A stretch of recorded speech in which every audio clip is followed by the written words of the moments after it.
Chers frères et sœurs, bonsoir à tous. Voilà, nous redoutions cet épisode que certains, dès le mois de mars, avaient envisagé, celui d'un reconfinement. Et bien voilà, nous y sommes. Il va falloir de nouveau, pour quelques longues semaines, peut-être même plusieurs mois, se reconfiner chez soi. Et c'est assurément une épreuve difficile pour beaucoup, à la fois ceux qui vont vivre la grande solitude, ceux qui au contraire vont vivre avec beaucoup plus de difficultés tous ensemble, dans des circonstances qui ne sont pas très confortables. Nous pensons aussi à toute l'économie qui ne va pas aller très très bien, à ceux qui vont être au chômage, tous ceux qui vont voir leur activité baisser. Bref, nous avançons dans cette époque avec beaucoup de questions, certainement beaucoup de peur, d'angoisse, probablement aussi.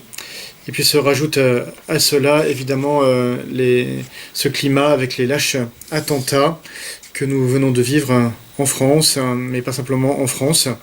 Je lisais à l'instant dans le journal qu'au Cameroun aussi, il y avait eu des assassinats. Voilà, nous voyons bien que dans notre monde, la violence est toujours là.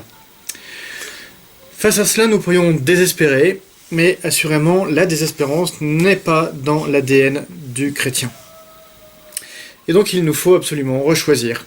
Et c'est bien un choix, il ne faut pas simplement attendre que ça nous arrive, comme une grâce venue du ciel ou je ne sais pas quoi. Il faut rechoisir avec le Seigneur le chemin de la confiance, le chemin de l'espérance. Sûr qu'il ne nous abandonne pas, je vous l'ai dit tout au long du mois de mars, tout au long du mois d'avril, tout au long du mois de mai, le Seigneur marche à nos côtés, il ne laisse jamais tomber ses enfants. Et donc il faut que nous puissions résolument nous engager à la suite de Jésus, l'accueillir à nos côtés, pour que nous puissions vivre ce que nous avons à vivre. On pourrait râler, on pourrait protester, on pourrait continuer de se diviser, comme hélas à la sortie du confinement on a su le faire. Même nous les chrétiens, nous avons su nous diviser, râler, protester, tout ça. Et on peut perdre beaucoup d'énergie à tout ça. Mais moi je propose de mettre notre énergie dans la conservation de notre vocation, d'être celle de la terre et lumière du monde. Et que nous puissions continuer là où nous sommes, avec ce que nous sommes, dans les circonstances qui sont les nôtres, continuer d'être prêtres, prophètes et rois. C'est-à-dire continuer de prier, de louer le Seigneur par les moyens qui seront les nôtres, que nous puissions continuer d'annoncer l'évangile, d'annoncer l'espérance qui est au cœur de notre vie, et que nous puissions continuer de servir les autres avec la plus grande charité possible, en laissant le Seigneur aimer à travers nous, aimer par nous. Donc oui, continuons d'avancer, même si en plus, contrairement au printemps, où nous avions la chance d'avoir les feuilles qui commençaient à sortir, les bourgeons qui étaient là, le soleil qui revenait et un très beau temps, ben, nous nous engageons en plus avec ce climat automnal, plein de grisailles, plein d'humidité, plein d'obscurité. Mais voilà, nous avons, depuis notre baptême, la lumière qui est ancrée dans notre cœur, enracinée en nous, alors ne la laissons pas mourir, et au contraire, essayons de remettre dans le foyer de quoi entretenir la flamme. Alors dans l'immédiat, la bonne nouvelle, c'est que les célébrations de la Toussaint sont maintenues. La conférence des évêques de France a été intervenue auprès du ministère de l'Intérieur et du gouvernement pour que nous puissions continuer de célébrer la Toussaint. Et la deuxième bonne nouvelle qui est là, c'est que nous pourrons aussi célébrer ensemble la commémoration des fidèles défunts lors des messes du lundi 2 novembre. Donc deux bonnes nouvelles qu'il faut accueillir comme telles, deux bonnes nouvelles. Et donc je vous invite à venir à ces offices. Pour la Toussaint, vous le savez, ce sont les horaires du dimanche que nous avions au mois de septembre et au début octobre, entre les grandes vacances et les petites vacances. Donc les mêmes horaires, 6 messes sur la communauté paroissiale de la Sainte Trinité. Et puis lundi pour les défunts, messe à 19h à Saint-Étienne, à Sainte-Croix et à Saint-Léger. Donc n'hésitez pas à inviter largement autour de vous. Voilà. Évidemment, nous essaierons de vivre cela avec un maximum de sécurité aussi. Ne soyez pas étonnés si à l'entrée des églises il y a des personnes avec des brassards qui peuvent éventuellement vous demander d'ouvrir un manteau, d'ouvrir un sac, voilà, tout simplement. Ça sera aussi un moyen de prendre soin les uns des autres et d'être vigilants ensemble par rapport aux menaces terroristes. Voilà, alors la mauvaise nouvelle derrière, c'est qu'il n'y aura plus de culte public eucharistique, enfin plus de célébration eucharistique en public. Nous essaierons évidemment que les moyens techniques ne vont pas nous lâcher, comme ça a été parfois le cas au mois d'avril-mai. Nous essaierons donc de tourner dans les différentes églises de la communauté paroissiale pour retransmettre avec le Père Isidore et le Père Jean-Baptiste donc la messe, pour que vous puissiez la suivre aussi, en espérant que la qualité sera bonne, en tout cas pas trop mauvaise. Nous avions demandé à pouvoir avoir la fibre afin que la communication soit plus facile, mais malheureusement la fibre n'est toujours pas arrivée. Donc on vous proposera tout cela. On vous proposera aussi de venir dans nos églises. Les églises resteront ouvertes. Alors évidemment, contrairement au printemps où on avait laissé les portes grandes ouvertes sans que vous ayez à les manipuler, là, pour éviter de perdre le chauffage dans les deux églises qui ont le chauffage en permanence, que sont Sainte-Croix et Saint-Étienne, eh bien, vous serez vraiment prié de bien mettre du gel hydroalcoolique en entrant dans l'église, en ressortant de l'église. Je dis bien aussi en ressortant de l'église, pour que sur les poignets, eh bien, du coup, le virus ne se niche pas. Merci de cette vigilance aussi communautaire. Donc les églises resteront ouvertes, donc vous pourrez vous réunir pour prier devant le tabernacle. On va essayer d'organiser aussi des temps d'adoration, avec des possibilités de confession, comme nous l'avions fait aussi à la sortie du confinement. Et puis, alors on va essayer de mettre ça en place donc pour le week-end prochain. On vous proposera aussi de venir recevoir l'Eucharistie. Alors évidemment, il ne faudra pas venir tous en même temps, puisque la règle c'est que l'église ne soit qu'un lieu de passage et pas un lieu où on se pose en groupe. Donc, mais vous pourrez venir, on vous donnera des modalités précises.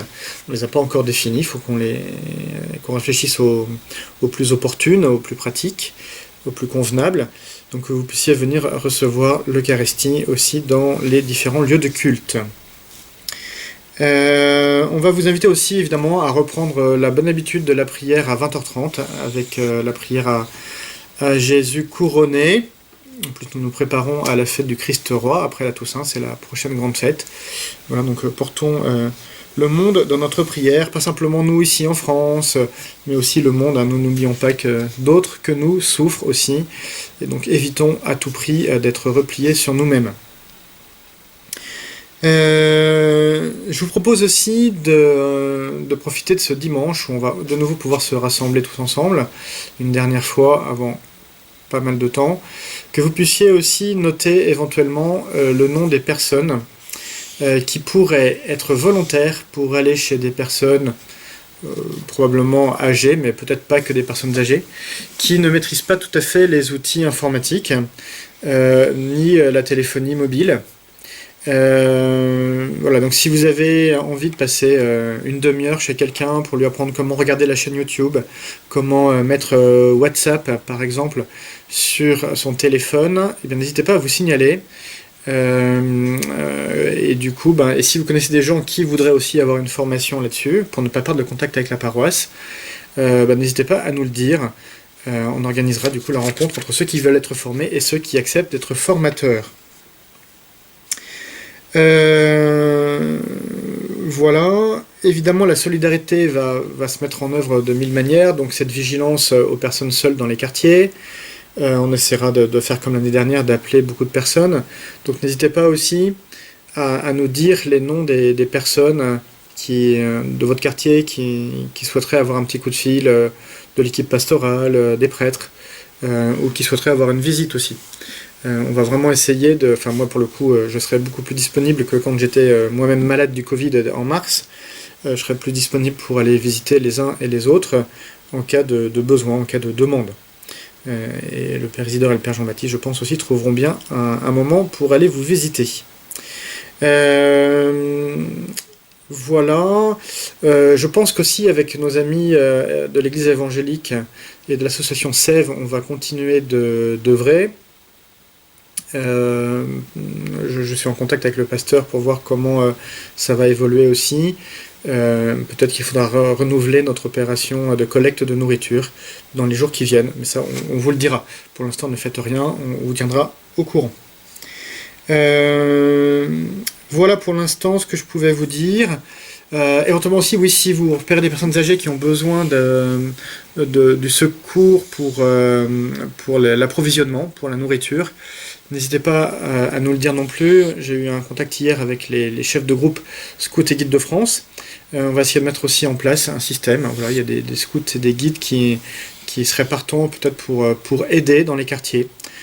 Donc voilà, donc c'est tous ensemble qu'on sera intelligents, tous ensemble qu'on aura des bonnes idées, peut-être que d'autres auront des mauvaises idées, mais c'est pas grave, partageons-les, on fera bien le tri tous ensemble, pour qu'on puisse vraiment là encore, fraternellement et joyeusement, le plus possible en tout cas, avancer sur ce chemin de la vie évangélique, malgré les épreuves, à travers les épreuves. On n'est pas les premiers, on n'est pas les derniers, hélas, dans l'histoire, à avoir des périodes difficiles. Dimanche, on va prier la litanie des saints.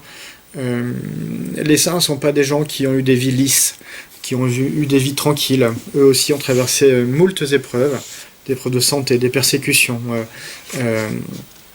Voilà, et ils ont continué d'avancer. Et bien nous aussi, montrons-nous à la hauteur de leur exemple, continuons d'avancer et avec le plus de joie possible. Pas cette joie hilarante que les comiques d'aujourd'hui nous proposent, si tant est que parfois ils soient hilarants, mais cette joie profonde, voilà, que les saints ont vécu au milieu d'eux, avec cette espérance chevillée au corps et au cœur. Voilà, bon courage à tous. Je vais essayer du coup de refaire des petites vidéos. Certains m'ont dit que ça les avait nourris pendant le confinement de printemps. Je vais essayer de nourrir le confinement d'automne et d'hiver avec d'autres petites vidéos, peut-être orientées plus sur la méditation biblique. Enfin bref, voilà. On va essayer d'avancer tous ensemble. Et soyons créatifs ensemble, inventifs ensemble. Là encore, c'est une occasion, comme toujours, de faire différemment et d'inventer des nouveaux chemins et d'accueillir ce que le Seigneur veut nous donner. Bon courage, je prie pour vous, nous prions tous ensemble les uns pour les autres et avançons joyeusement dans l'espérance. Et belle fête de Toussaint.